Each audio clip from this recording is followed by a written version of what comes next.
మీకు ఎన్ని bank accounts ఉండాలో మీకు తెలుసా? మీకు 3 బ్యాంక్ అకౌంట్స్ అయితే ఉండాలి. ఒకటి మీ సేవింగ్స్‌కి, ఇంకోటి మీ ఇన్వెస్ట్‌మెంట్స్‌కి, ఇంకోటి మీ ఎక్స్‌పెన్సెస్‌కి. మీ ఫస్ట్ బ్యాంక్ అకౌంట్‌లోకి మీ ఇన్‌కమ్ అన్నదైతే రావాలి. ఈ ఇన్‌కమ్‌లో నుంచి మీ ఎమర్జెన్సీ ఫండ్ అయితే పక్కన పెట్టుకోవాలి. ఈ ఎమర్జెన్సీ ఫండ్‌ని మీరు ఫిక్స్డ్ డిపాజిట్‌లో ఆర్ ఎనీ అదర్ సేఫర్ అసెట్‌లో అయితే పెట్టుకోవాలి. అండ్ రెస్ట్ ఆఫ్ ద మనీని అయితే మీరు సెకండ్ అకౌంట్ అండ్ థర్డ్ అకౌంట్‌కి అయితే ట్రాన్స్ఫర్ చేసుకోవాలి. మీ సెకండ్ బ్యాంక్ అకౌంట్ నుంచి మీరు మీ ఇన్వెస్ట్మెంట్స్ని అయితే చేయాలి. మీ ఇన్వెస్ట్మెంట్స్ లైక్ మీ మంత్లీ ఎస్ఐపి అవ్వచ్చు, గోల్డ్ అవ్వచ్చు ఆర్ ఎనీ అదర్ ఫైనాన్షియల్ ఇన్స్ట్రుమెంట్స్లో మీ యొక్క ఇన్వెస్ట్మెంట్స్ని అయితే ఈ సెకండ్ బ్యాంక్ అకౌంట్ నుంచి చేసుకోవాలి.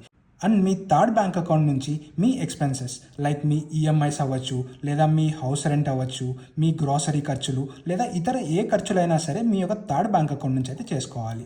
ఇలా మీరు 3 బ్యాంక్ అకౌంట్స్ మెయింటైన్ చేయడం ద్వారా మీకు ఇన్కమ్ ఎంత వస్తుంది అనేది మంత్లీ తెలిసిపోతుంది. అలాగే మీ సెకండ్ అకౌంట్ నుంచి మీరు మంత్లీ ఎక్కడ ఇన్వెస్ట్ చేస్తున్నారు అండ్ ఎంత ఇన్వెస్ట్ చేస్తున్నారు అనేది అయితే తెలిసిపోతుంది. And me third bank account నుంచి మీరు ఎక్కడ ఎక్కువగా ఖర్చు పెడుతున్నారు అనేది కూడా మీకు అయితే తెలిసిపోతుంది. సో దట్ మీరు ఏదైనా అన్నెసరీ ఖర్చులు పెడుతున్నా వాటిని అయితే తగ్గించుకోవచ్చు.